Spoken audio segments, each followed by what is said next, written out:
Welcome back, everyone, to Let's Talk About Scams. I'm your host, Joyce Petrowski, founder of R.O.S.E Resources Outreach to Safeguard the Elderly. You can find more information on our website at roseadvocacy.org. You can sign up for our newsletter, find our social media links, and don't forget, you're going to want to click subscribe so you don't miss an episode of Let's Talk About Scams. So today, I've got a variety of things I want to talk to you guys about and share some information. So the first thing is, are you or have you been a customer of Ticketmaster? I'm sure most of you have already heard by now Ticketmaster had a data breach, and 560 million customers' records were compromised. That includes names, addresses, phone numbers, and payment information, which is probably mostly credit cards, but there might be some, debit cards in there as well. So, what can you do to protect yourself with this? Well, you're going to want to monitor your credit reports. You can go on to the 3 different credit reporting agencies, Experian, Equifax, and TransUnion, and you can request a credit report. It's free to request it, and you can just go down and review it for accuracy to make sure no one has opened up any credit in your name. You can also monitor your credit card activity. You can call the credit card company. I would suggest you look on your statement for the phone number because the phone number on the back of your credit card is so darn small, it's hard to read without a magnifying glass. But anyways, I would call the credit card company and I would ask them to put an alert on your account that you want to be notified of any transaction that happens on your account. I know personally I do that, and I get an email every time there's a transaction. And then I can see if it's a valid transaction or if it's a fraudulent one. And if it's a fraudulent one, I can call the credit card company and I can stop the credit card right away. And this really helps prevent a lot of fraudulent charges from happening on your credit card. When you get those alerts and you can get notified right away, you'll know if someone's got your account number. Any accounts that you have, especially your financial accounts, your credit card accounts, use multi-factor or 2-factor authentication. You just go log into your account the way you normally would and go into your settings and just scroll down and see if they have it there available. Most accounts do have it now, but you have to turn it on. And then you can tell if you want to get notified via text message or email. Some of them will use just text messages, some will use just email, some will use a combination, but they also might use an authenticator app. So Google and Microsoft both have authenticator apps that you can download onto your phone and use those for these multi-factor or 2-factor codes. It's an added layer of security, and it's a great thing to have in place if someone happens to get your login information. They still can't get in unless they have that code, but you need to remember that that code is personal identifiable information, and you are not to give it to anyone unless you know for sure that you are talking to someone at that account, whether it's a bank, whether it's a retailer's account, another financial account, a credit card account, whatever it is, unless you know for sure that you are talking to somebody from that business, you don't give that code to anyone. And then if you haven't done so, freezing your credit is a great prevention tool. I should say it's more of a protection tool. So you would have to do it at all 3 credit reporting agencies. That's Equifax, Experian, and TransUnion. You are going to have to provide your social security number. So you're going to want to make sure you are on the verified website for each one of those. Or if you're calling to do it, make sure you are calling the verified phone number to all 3 of those. You have to do it at all 3. They don't share information. And what that does is it freezes your credit from that day going forward. You can still use your existing credit, your credit cards, your debit card, all that stuff. You can still use your existing credit. It just is a great protection tool to have credit opened in your name that you didn't do, that was fraudulently opened.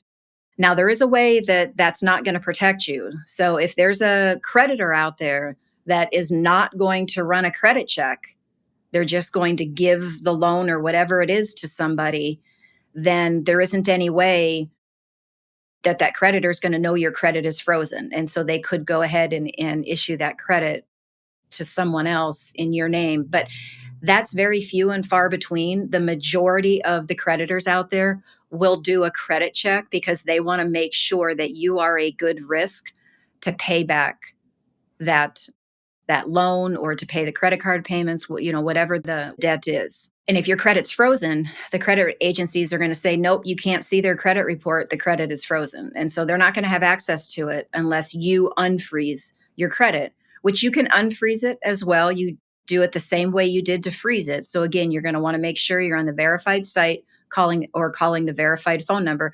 And you have to do it at all three of them. Once you do whatever it is you need to do with your credit, then refreeze it as an added protection tool. So now we are going to move on to cell phones. So the NSA came out with the best practices guide for mobile phones a few years ago. But one of the things they talked about in there is still really good today because hackers are getting so much more creative at getting into your cell phone. So one way that they do this is they use zero-click exploits. So the hacker does not need you to interact by clicking on something to take over your phone. They can use that to get into your phone, take over your phone. You might not even know they're in there. They can see through key logging, they can see all of your keystrokes and they can get your login informations, whatever you do on the phone. So whenever you get notified that there's an update with your phone, you need to make sure you do it right away. Because a lot of the times, the Apple or Google, they're going to fix different bugs in the system. They're going to put patches in there. If they get notified that there's a bigger issue, they're going to have patches in for those other bigger issues as well. They're also going to have new and improved items that are going to be available on your phone that will help you use your phone better. The other thing that you can do is regularly power down your phone. Just power it down, let it sit for 5 or 10 minutes or however long you want to let it sit. You want to let it sit overnight, let it sit overnight. But power it down. And then when you're ready, you can turn it back on. You can set a reminder on your calendar to do this. Probably good to do it about once a week. The other thing is if you have an Android phone, so the Google Play, they have what's called a Google Play Protect. You should have that enabled because what that will do is it will be running and scanning on your phone with all of the apps that you've downloaded, searching for malware. And I believe it's free. So if you have an Android phone, you're definitely going to want to check into that and get that enabled on your phone. So if you have an Apple phone, Apple prevents iOS from scanning for malware. So you're going to want to make sure you have a good antivirus software on your phone. You might have it on all your other devices, but you want to make sure you have it on your phone as well.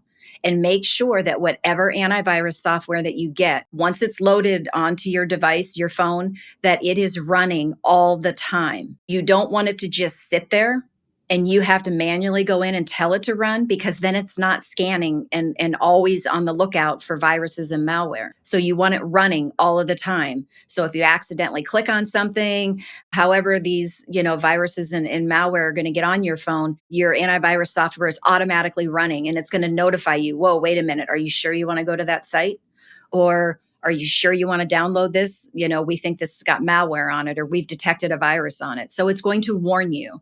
So make sure your antivirus software is running all of the time. Last week, I received a call from Roger in Minnesota. He found us on the internet and he wanted to let me know about a scam he had just encountered. So he receives a phone call and the gentleman says he's from the Federal Reserve and starts asking for information. And then he starts asking for more personal information. And so Roger got very suspicious and asked him for his supervisor's name and phone number. So the gentleman gave it to him. And so Roger hung up and he called this other gentleman on this other phone number at this other phone number. And he started talking to him, but he got really suspicious again. And so he just hung up. Now that's a great thing because he was looking for red flags and he didn't believe everything the person was saying. What they were trying to do is say they were from the Federal Reserve and that he had some unclaimed lottery or sweepstakes winnings. So they were trying to entice him, trying to get him all excited that he's going to get this money. And, that's what scammers do. They play on your emotions. But luckily, he didn't get too far into that emotion, and he was able to still think rationally and tried to verify things. Number one suggestion for this is somebody, you answer the phone and they say they're from the Federal Reserve, just say no, just hang up. The Federal Reserve is not going to call you. It's just not going to happen. So just hang up. If you have unclaimed, winnings or unclaimed funds someplace, research it on the internet and find out. Every state has their own procedures and protocols for what they do with unclaimed funds. So work through with your state to figure out how they post this, where they post it, how they notify people, to then determine and verify that you actually have unclaimed funds out there. But if you are thinking about calling the person back on the phone, or if they give you another phone number to call, please don't do that. Don't call the person back. Don't call a phone number that they've given you, because the scammers are very good at what they do, and they could very easily get you into that emotional state. And before you know it, you've given them, your credit card information, your debit card information. You've Zelled money to them or used Venmo or whatever. So just don't engage. And don't use any of those phone numbers they give you or the number that they called from. You need to do your own verifying before you can trust what's going on. So the last thing I want to talk about is, I want to go back to the Android phones. I forgot to mention that hackers are still impersonating the Google Play Store, and they're using it for Google Play updates and trying to get you to click on the link to update your Google Play. And if you do this, they can take control of your phone. So they might email you, text message you with this update and want you to click on it to update. If you do that, then the hackers trick you into giving them access to your accessibility settings, and that allows them to take control of your phone. And if you do your banking on your phone, the hacker can now get into your bank account. They can see all your other apps, your contacts, your text messages. They can see everything in there. So be careful with that. Only update and download apps from a trusted source. That would be like Google Play Store, Amazon App Store, Samsung Galaxy Store. Make sure it is a trusted, verified app store that you are downloading apps from. And please do not do side-loading apps. It is risky and you need to avoid that. There's been a lot of fraud with side-loading apps. So if at all possible, try to avoid those. The old tips: avoid clicking on, links and attachments and emails that are unexpected, that you don't know who it is and all that. And have a good antivirus software on your phone, which is going to help protect you as well. And remember to have it running all the time. One more quick thing about PayPal. Again, scammers love to impersonate these big reputable companies, and they impersonate PayPal. So they're going to send you phishing texts and emails trying to steal your information. So there's some common PayPal scams to look out for. The phishing emails or messages. We talked about that. They have a package rerouting scam. You're selling something and a buyer places an order and uses a fake or incorrect address. And then they start monitoring the tracking. Well, when that package can't be delivered to the buyer contacts your shipping company and gives them the correct address. The package gets delivered to the buyer's new location, but the buyer then files a complaint about not receiving the item. Well, because the package was rerouted, you cannot prove that the item was delivered to the address that was on the transaction details page, that original address. And then you're not covered by their seller protection that they have. So the buyer gets to keep the package and they get to keep their money. You've lost the product, the shipping fees, and the money. So please be very careful. They also could do invoice and money request scams. You receive an invoice or money request through PayPal for a product or service you never ordered, or a fake invoice or money requests by email impersonating a PayPal email. Scammers have been known to include phone numbers in there to call. Do not call that phone number. Do not click on links. This actually happened to me. I got one of these through the PayPal account saying that there was an invoice. I can't remember if it was an invoice to pay something or if it was a money request, a money transfer request. And I just looked at it and said, I don't know who this person is. I didn't order anything. I don't owe anybody any money. So delete, and just got rid of it. Got rid of the whole thing, did not engage. There's also what's called an overpayment scam. The customer sends a payment that is more than the purchase price.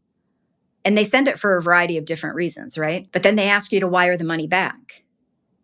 And after you've wired the money back, you find out the customer's using a stolen credit card or a fraudulent or someone else's bank account or a fraudulent bank account, whatever it is. If it's a real someone else's bank account or their credit card, then the legitimate owners are going to report fraudulent activities.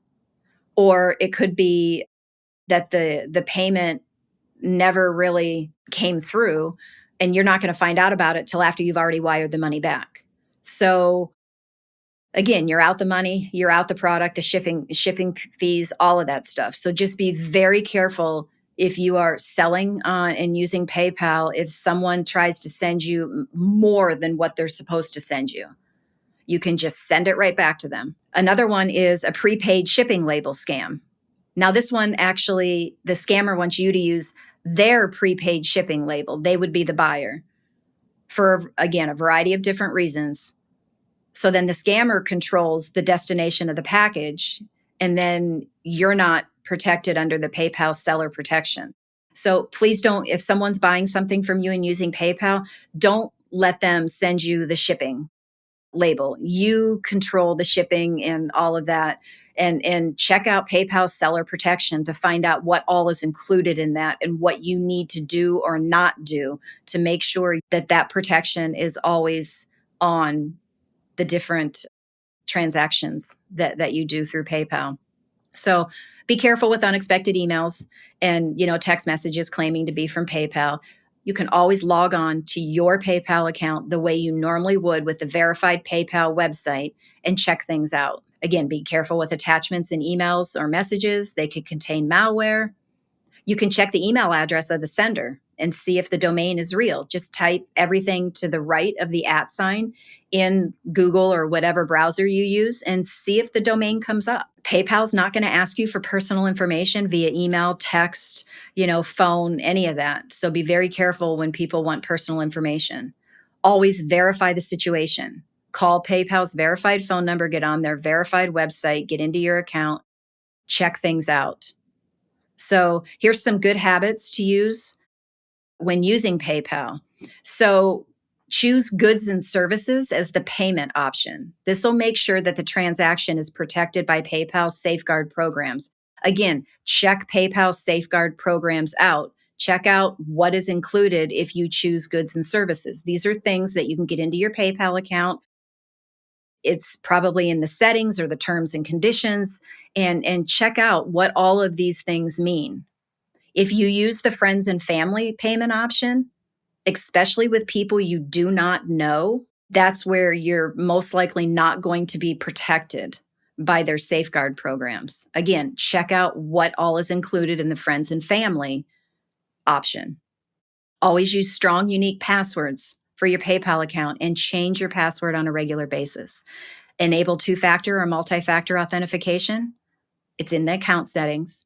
Keep your devices and your PayPal account up to date. So if there's any updates, you're going to want to go in and make sure you get them updated. But again, be careful with the impersonation of the Google Play Store. And scammers can impersonate other app stores too. So make sure that you are doing this through a verified app store, a trusted app store. And regularly monitor your PayPal account for, inconsistencies and things like that. And again, as always, have a good antivirus software on your device that is running all the time. Wow. I think that was more like 5 different things that we went over today. So anyways, I hope you enjoyed this and found value in it. Please share this information with your family and friends. Encourage them to subscribe to our Let's Talk About Scams podcast.